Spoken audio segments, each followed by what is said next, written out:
Hello and welcome to the Doctor Kirstin Show. I'm your host, Dr. Kirstin Lauritsen. Today we're continuing the conversation around rest. If you are actually watching this on YouTube, I did not post the first part of this video on YouTube. I only put it out there on my podcast. If you would like to go and start that conversation and listen to that episode, the links to the where you can listen to the podcast is in the show notes.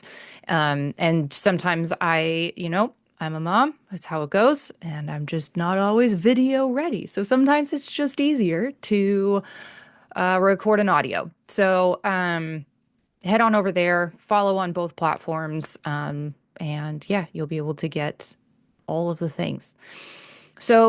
Continuing on, I'll do a little recap. So the first part of this, I talked a lot about rest and the conversation around resting being that we need to, at first and foremost, believe that we're worthy of asking for support, that we're worthy of resting, that we need to consider why we're resisting rest, why we have like a fear of resting. And what I find a lot, and just as a recap, is that a lot of people believe that their motivation will go away when they don't, or when they rest. Like they won't want to keep working. And actually, this is rooted in a pattern that they've probably learned. And we're going to talk a little bit about that today, where a lot of this actually is really coming together, and what I'm very, very excited about is a new breakthrough process that I have that's depending on where it lands is like 6 to 8 weeks long. And one of the things I have become quite literally obsessed with getting results, not just in my own life, but for my clients. And one of the things that I have literally become obsessed with is why certain people get results and others don't. And what is it that the ones who get results have that maybe the other ones don't? Or what is it that maybe like I set up differently for those people versus the other ones? Like, did I do something differently? And one of the things that I'm realizing is that, first off, like everybody comes with a different foundation, right? People come with different experiences, and nobody knows, neither me nor you really will know like how long that journey is going to take and what all you're going to need to do in order to get where you want to go. But there are some concepts that are really, really important when it comes to getting results. And so one of the things that I have done is inside of this, like every single person who signs up to work with me from now on will go through this initial breakthrough process because it sets you up in the long term, not only for success like now, but you can come back to some of those videos over and over and over again and remind yourself of the things that we talked about because sometimes we just need to hear it again. You know what I mean? So I'm really, really excited about this new process. I'm thrilled to get to offer it. And it's just combining so much of like what I've learned and really helping people focus their mind on where they want to go and what they want to create, while we also do the exercises of rewiring the brain. And we're actually going to talk a lot more about that in the next episode. But I do want to just highlight the second piece of this rest conversation. So one of the things I was really considering is inside of my Worthy workshop, which then usually people will go on and continue into the functional motherhood program. And then from there, people will often come and work with me one-on-one.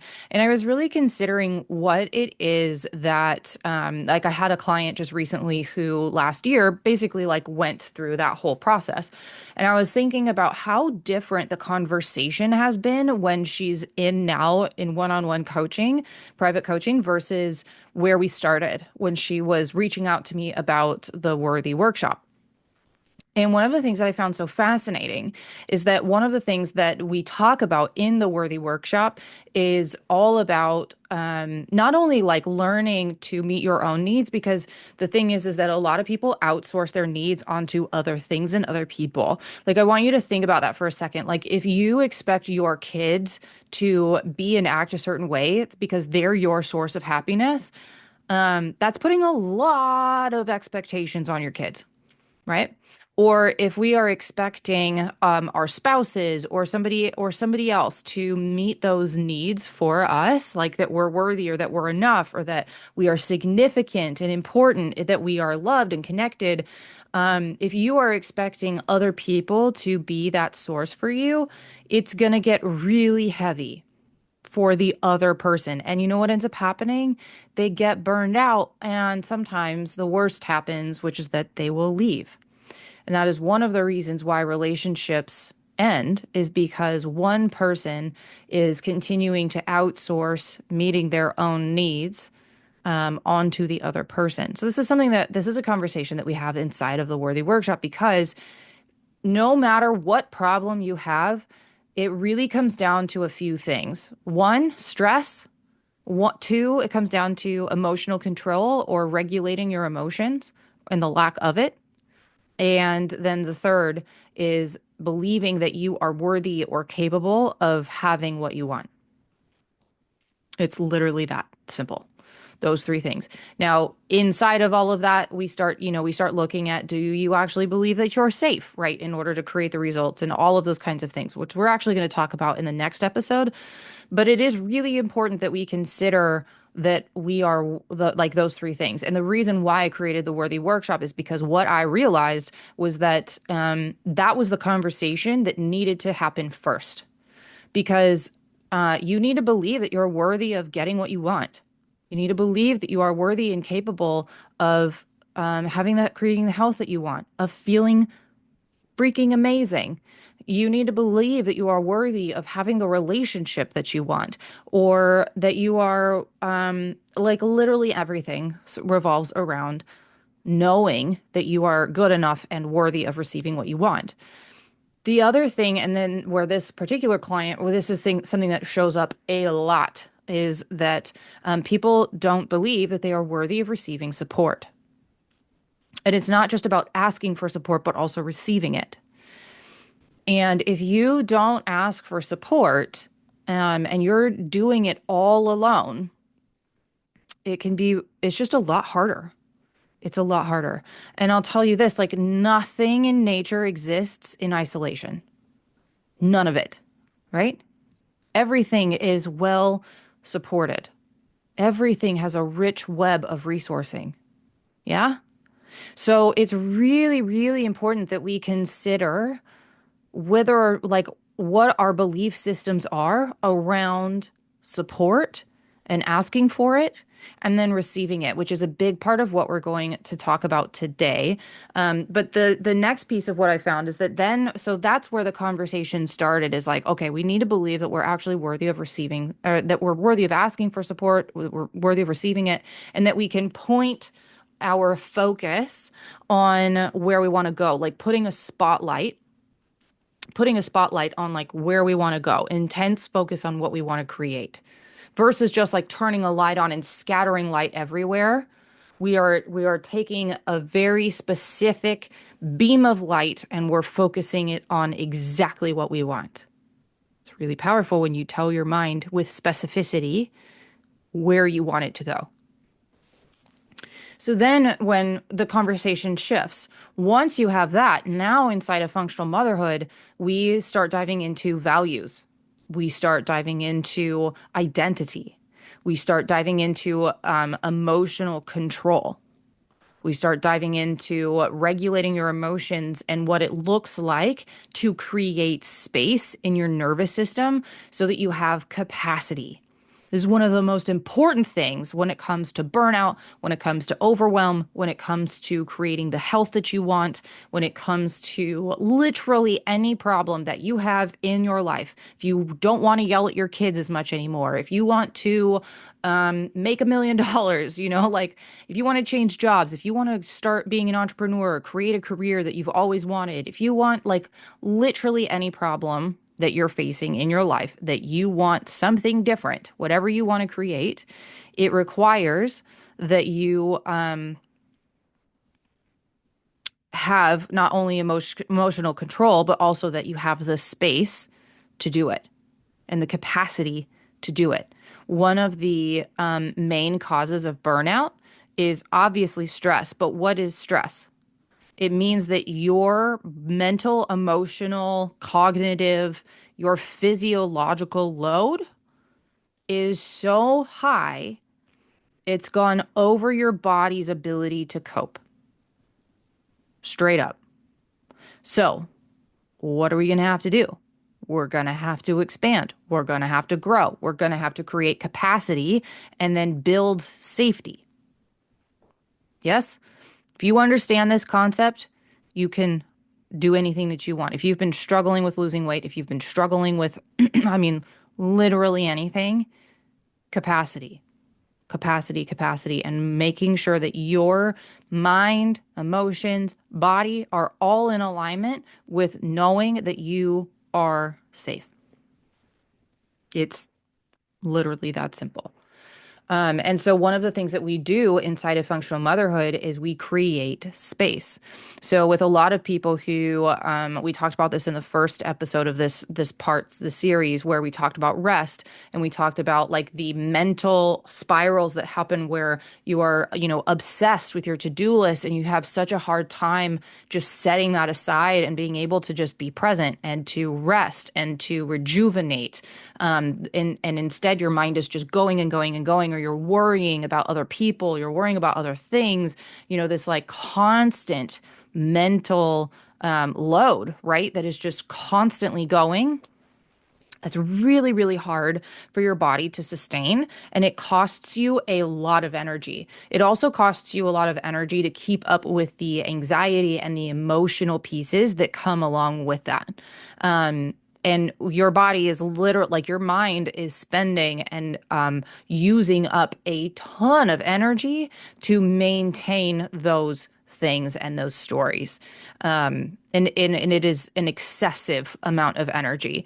So oftentimes when I'm like looking at a client with, let's say, chronic fatigue, right? Or they are burned out and they're overwhelmed and they're just so tired. Like maybe they're a mom, maybe they're not. But one of the things that I want to look at all the time is what is it that their subconscious mind is holding on to that is costing so much energy?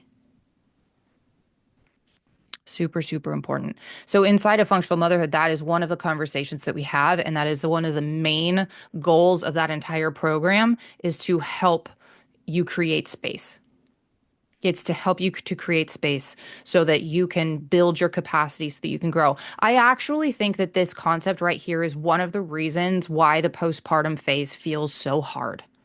Because when you become a mom, and maybe a mom of multiples and so on and so forth, one of the things that has to happen is you have to grow and expand your capacity. And there are a lot of the time that moms just don't have the tools to be able to do this. And so what ends up happening is you do end up in therapy, you do end up in programs like mine or working with someone, or you just tough it out and grit it out and like eventually make it through, which I would not suggest, but that's what a lot of people do. And you have to grow, you have to expand. I actually look at business, I look at health journeys, like if you've had any sort of chronic health thing or you've struggled to lose weight or like anything like that. Debt, I also look at it this way, as well as motherhood, like these, and building a business, if I didn't say that already. Like these I've seen as like some of the biggest areas of life that require you to grow and to expand and to learn something new. So that is, and so anyway, I think that's why a lot of people really struggle in the postpartum phase because yes, there's hormones. Yes, it can be stressful. Yes, you're not sleeping and you have all of that, but think about what's happening there. You've taken away a lot of the different things that we use before kids to thrive and to do well. So now what? You are basically left with what's going on in your mind, what's going on in your emotions, and your tools and resources that you have. So again, if you don't believe that you're worthy of asking for support or and receiving it, which is part of what we're going to talk about today, then like it's going to be exceptionally difficult, right? I hope this is landing. If this is landing, I would love for you to come and let me know on Instagram because this is such an important concept and topic to not only discuss, share this with a friend if they're about to go through postpartum or whatever. I just think this is such an important thing that moms need to learn because there's nothing wrong with you. It's just that you are being called to grow.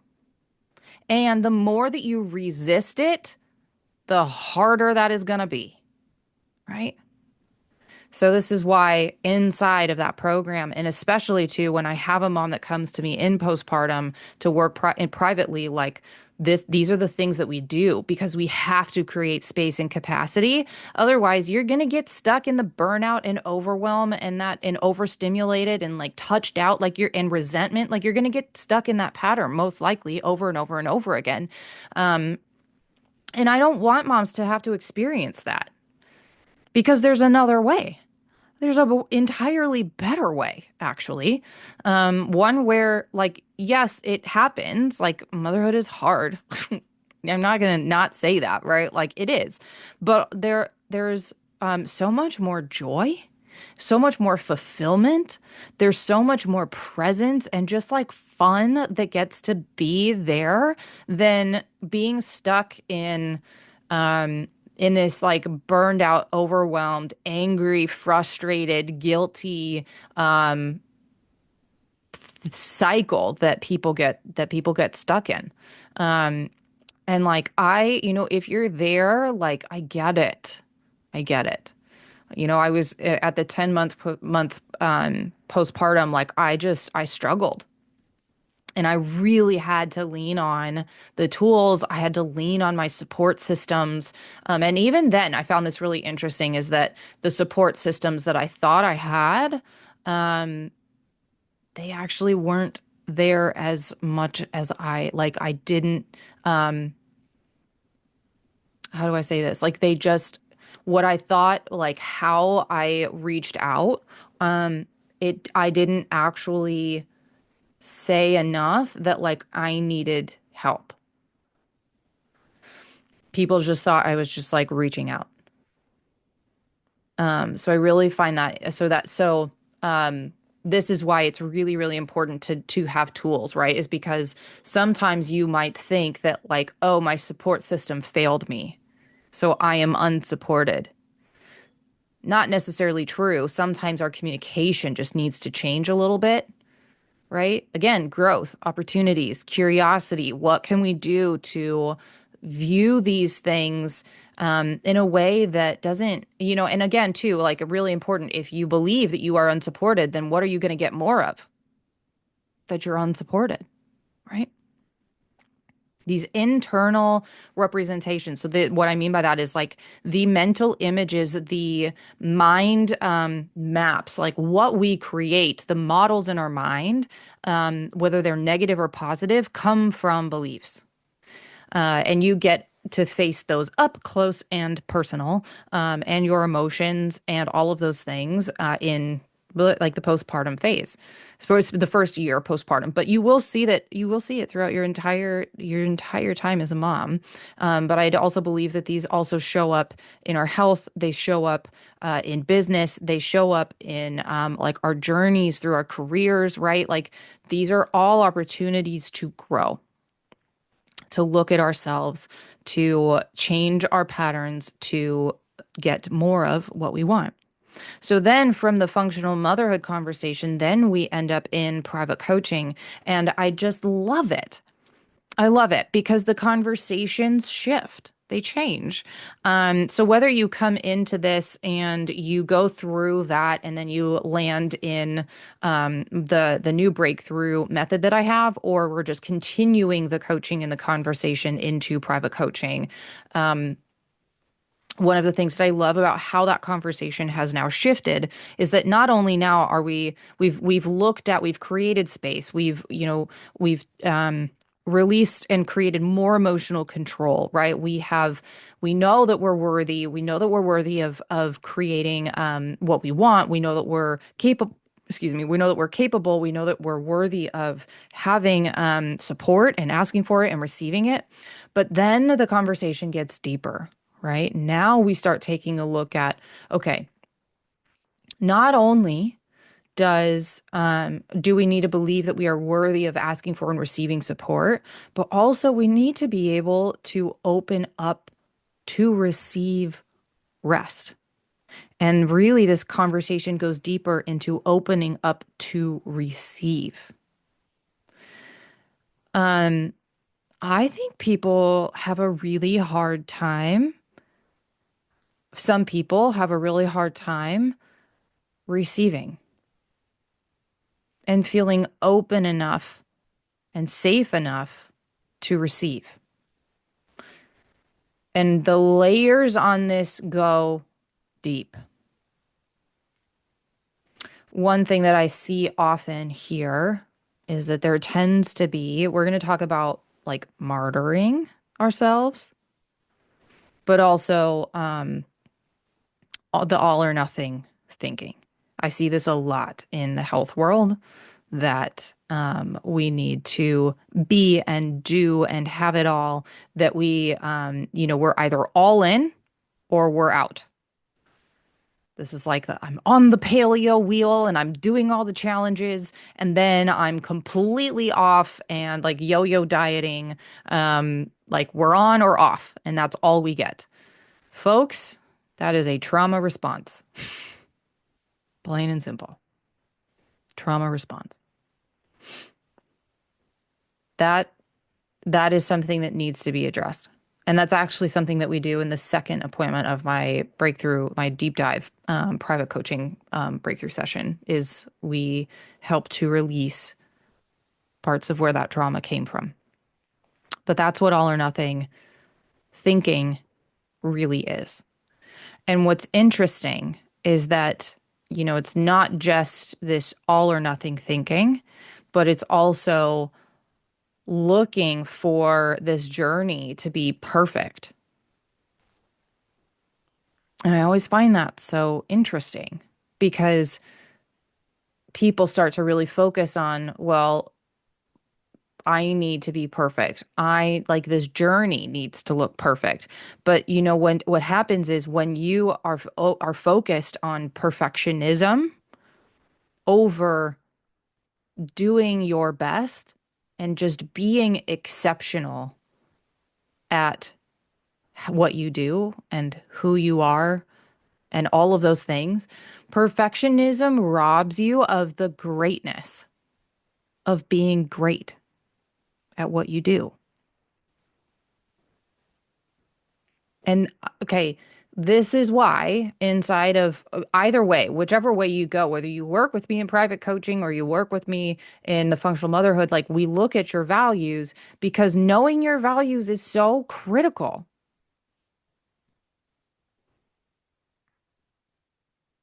Because that's where it's your identity, it's everything. And operating out of your values, hands down 100% of the time, you are going to have far less resistance and far less of a fight operating out of your values. And I really do find that this is where people start resisting change. They start resisting support. They start resisting rest, ultimately, is here. One of the things that is really interesting, too, that we talk about is where we put our focus. And also when we are resisting rest, I also find that this conversation goes a little bit deeper into how we get motivated. So, one of the things that people do is number one, they tend to focus a lot on what they can't control, but that starts to actually steal your mind from focusing on what you can control. And secondly, when we start to, and when we are resisting rest and we're concerned about this whole conversation of being motivated and staying motivated, we need to identify where we get our motivation from. And this is literally why people end up on, I see this actually a lot, but whether it's yo-yo dieting, like on or off, or whether it's, if you are someone who works with like functional medicine doctors, right? And you've just gone on and off and on and off, and you've done the autoimmune protocol, or now you're at another naturopath's office, or now you're doing this and now you're doing that. You've been to the gym, you've stuck that out for a while, you've done 75 hard, and then you're off, and you're just on and off and on and off.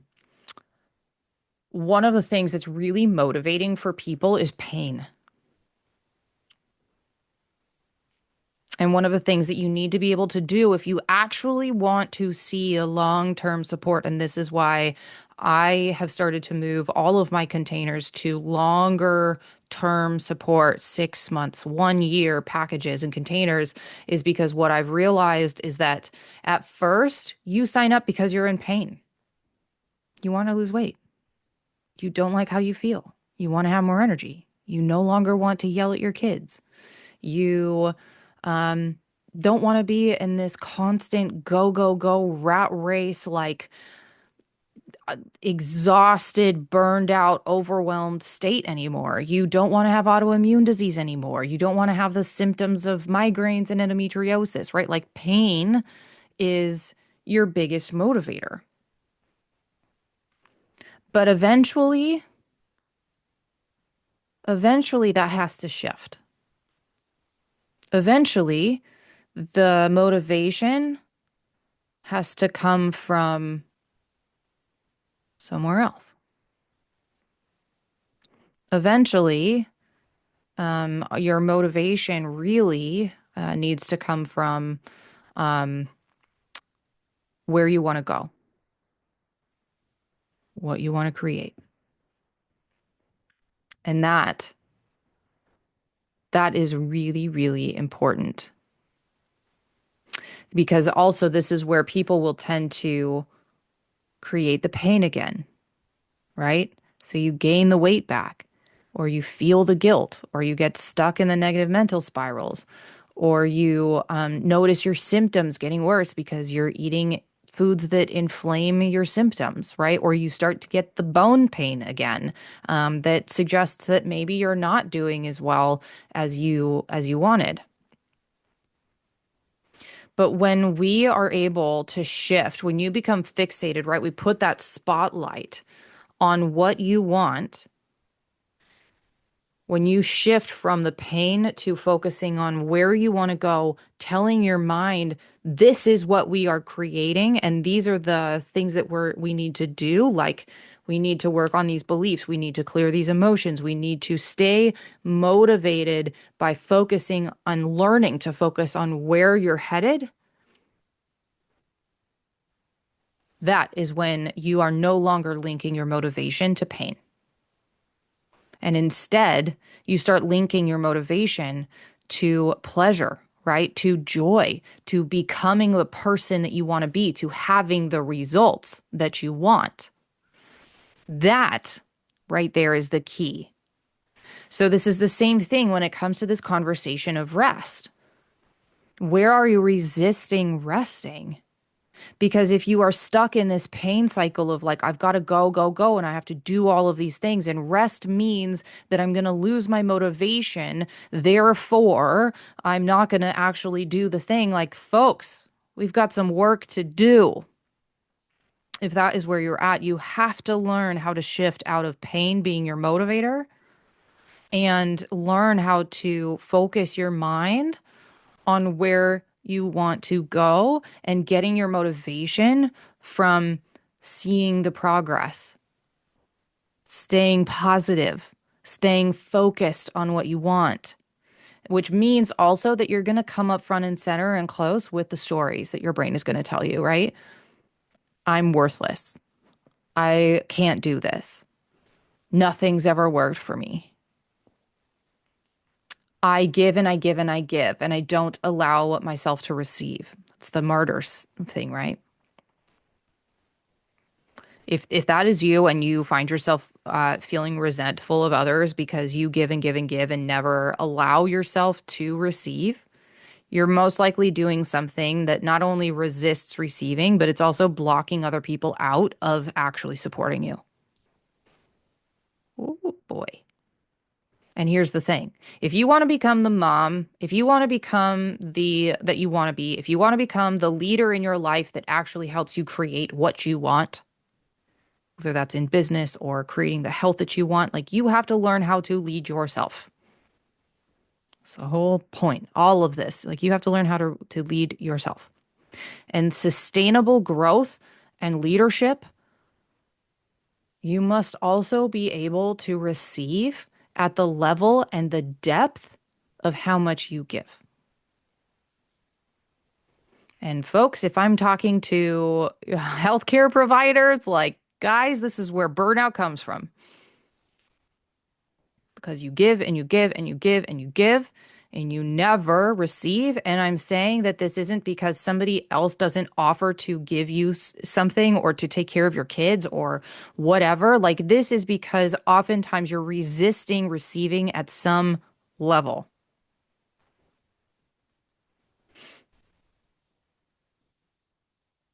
So, what can we do? Right? We, um, Here's a couple of things that you can do. Number one, if you find that you are really noticing that not only are you resisting rest, but any of the patterns, like any of the stuff that we talked about today, the mental spiraling, the beliefs, the things that you hear yourself saying, that you are thinking, right? Becoming curious is one of the first things that you need to do is you need to start listening to what is going on in your mind. Where are you telling your mind to focus? Are you telling your mind and are you finding yourself saying to your friends like, "Oh, I'm just fat." If that's what you say, but you don't want to be fat anymore, right? If you want to lose weight, then those are things you need to look at. It's like, what are you telling your mind over and over and over again? That was a very interesting way to say that. But the other thing too, like if you want to uh let's say not have auto like I'll give mine as an example, but this will apply to really anything in the body. But I didn't want to have migraines and I didn't want to have pain with my periods because I had endometriosis. Um, and the thing is that the motivator, right, was that I didn't want to be in pain anymore. But what would happen? I was constantly focused on being in pain. I don't want to have pain anymore. Well, the brain doesn't work in negatives. So all it hears is, oh, she wants to continue to have pain because my goals were like, I want to be pain free. I don't want to have endometriosis anymore. So it's really important. And then, I wasn't focusing a lot on what was working. I was only seeing the things that were negative, that weren't getting better. I was constantly focused on how much more I needed to do, how much more I needed to see in order for me to feel like, I got somewhere. Guys, like this is key. This is key. Focusing your mind on what you want and creating more thoughts that support you in getting there. It allows your internal representation, your mind models, your imaging that you send and give to your brain on what you want to create more of. The brain literally starts everything. If you've listened to my hormone alchemy workshop, you know that the brain starts everything. The brain is telling your body what to do. So we need to shift. This is what this entire year is basically going to be about, is shifting your perspective on how you are thinking and what you are creating in your life.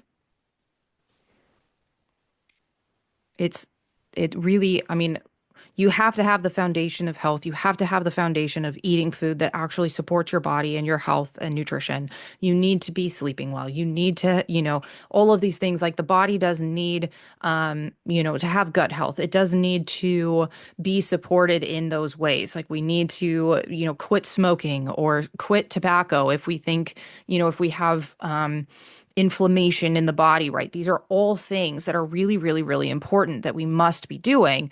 Um, but at but just doing those things and doing more for the sake of more is not working smarter.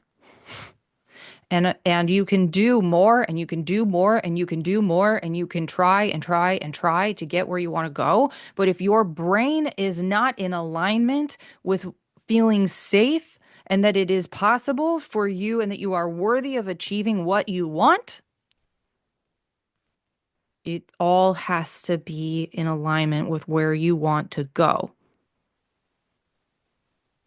The stories, the beliefs, the thoughts, the emotions, they all have to be lined up with where you want to go and what you want to create.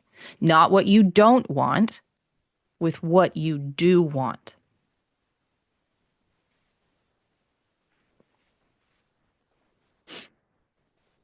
Yeah. Now, again, I'm going to say this in a different way.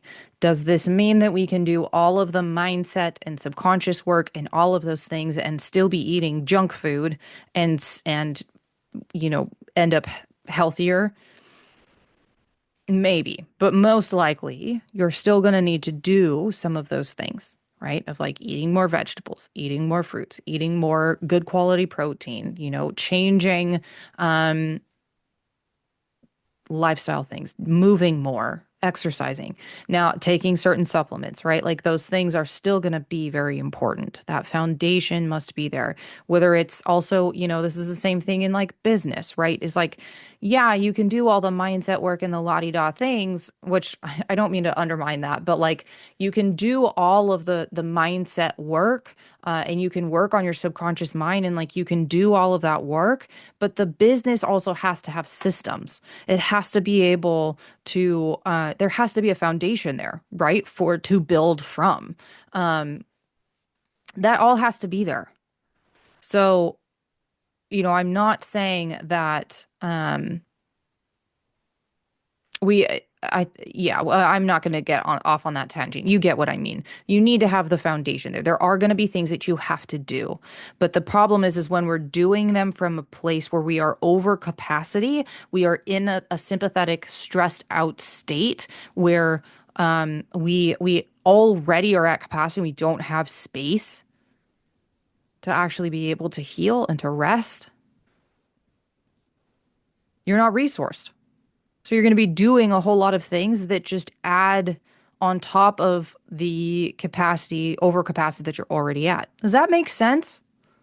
I used to draw this graph before I wrap up. I used to draw this graph for clients and patients in my office where if you picture like an X and a Y axis, right? Just literally like a graph, and you put a line, let's say 75% up on the Y axis. So 75% up, right? So we have a graph here like this. Yeah. For those of you that are watching on YouTube, and you put a line right here at the 75% mark. So we have all of this space underneath it, right?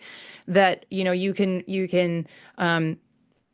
get some stress, right? And just the line will kind of go up, and then the line from zero will kind of go up, and then it'll go down again. And then maybe like, maybe somebody will in our family might die. So it like kind of goes like up a little bit higher and then it goes down again. We're all free from that.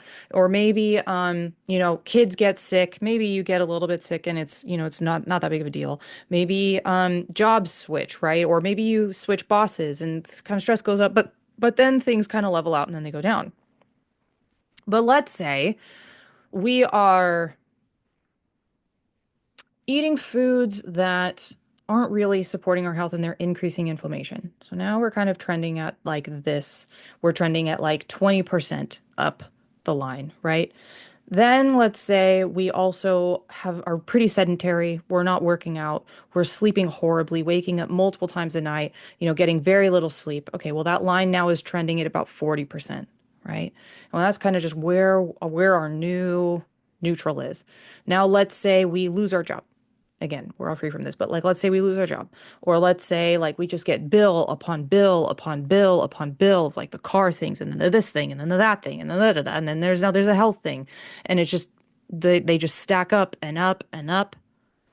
Eventually, you reach that 75% line, and it tips you over the edge into injury or illness. Now, underneath all of that is also potentially stress, stored emotions, trauma, big T or little t, learned patterns from when we were young, between 0 and 8 years old, that adds to that underlying stress of the line. So some of us are trending way higher towards that 75% line than others. But everyone has some form of beliefs, of thoughts, of stored things, whether you would say your childhood was happy or not, like everyone learns different beliefs. Some are positive and some are limiting and don't necessarily help us. It's just the way humans are because we apply meaning to everything. So, you know, depending on where that is, now you might trend higher towards that illness and injury line.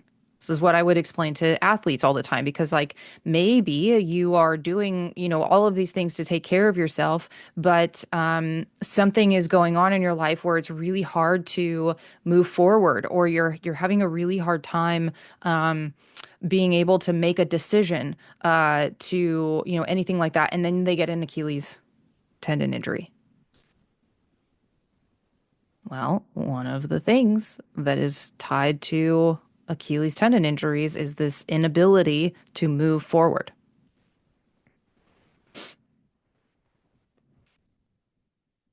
Emotions make their way out at a certain point.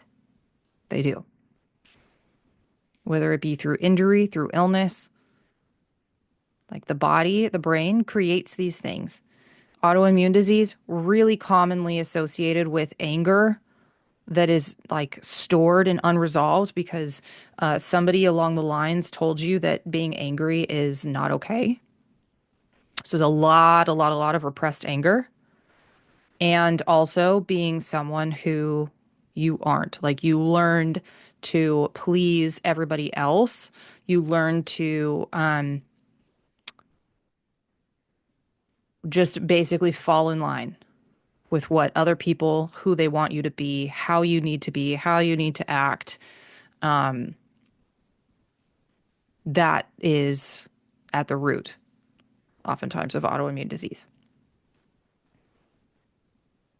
So, if you are in these, so some things that you can do to kind of return back to some things you can do to receive, something that is really helpful is to set up some rituals for yourself. So one of the things I do when Addie goes down to sleep is I get my gold tea going. So I personally use Organifi's Gold. I'll drop a link in the show notes. It's one of my favorites. And then I also include magnesium from Ned, which is called Mellow. And it also has L-theanine and GABA. And so the mix of the two are just like my favorite because they have lemon balm and reishi and ginger and turmeric and cinnamon, and then the magnesium. And then also the GABA and L-theanine, they just really help the body start to rest and to receive rest. It's like this ritual, this transition that I have between like Addie's bedtime and now like I get some space. I get some time to just like This is also sometimes too where you can like watch a candle, or like I do, I watch a fire. I just sit there and I just allow my eyes to watch. I love, one of my favorite things is the wind in the trees, and I live in the Pacific Northwest, so like I have big evergreens, and like one of my absolute favorite things is listening to the trees. This is another way of like just standing outside, maybe even in the sun if it's nice out, and just listening to the sounds. I personally, if I lived in the city, I would not find this very restful. But I don't live out in the city. So, but there are other sounds that you might be able to play, like a meditation list, like yoga sounds, like you might be able to find nature sounds, and you can play those, right? Like these are all things that we can do to open up our senses to receiving. Scents, smells, certain candles, essential oils, like all of these things can be really great there. Touch, warm washcloths, or for some people, weighted blankets can be very, very supportive for the nervous system and making you feel safe. Like a hug. Personally, I like hugs. I also think this is like, again, ritual nourishment. Like I talked about the tea, which like foods, different types of foods are going to really fuel and give your body the information, the data that it needs to reduce inflammation and to calm and to rest and to feel nourished. I love the word nourished. My word for the year is thrive, but it's also nourished. Like nourishment for on the deepest levels, like your soul. It's like not just nourishing the body physically, but like nourishing your energy, your spirit, your soul, like nourishing your hearts, your connections, your love, your well being, your relationships, like nourishment at the core and deepest levels. Like, doesn't it just, I just love it. It feels so good. Um, So what can you do, right, to do that? What are ways that you can use breath work, right? Like breathing in presence, breathing in what you want, and breathing out stress and things that you don't want. Breathing in focus on what you want. Breathing out distraction. Like you can even visualize a spotlight as if you're putting all of the light and your attention on what you want, and breathing out the distracting light where it just diffuses everywhere of the things that you don't want. Focusing in on what you want. So good. Okay. I think that's where I'm going to end this episode today. I hope it was helpful, and I would love to hear it if it was. Please reach out on Instagram or let me know what really landed for you, what like aha moment you might have had. And if you are interested in any of the programs, you can reach out to me. I'm happy to send you in the right direction. But I will drop here, like if you want to start with the Worthy Workshop, definitely that's a great starting place. And then if you're interested in the new private coaching and the 6 to 8 part private coaching container, the deep dive, I would love to talk to you more about it. So just, again, come find me on Instagram, or you can find my website at northwestfunctionalmedicine.com and reach out to me there. And I'm happy to chat with you more about it. All right. I'll see you in the next episode. Take care.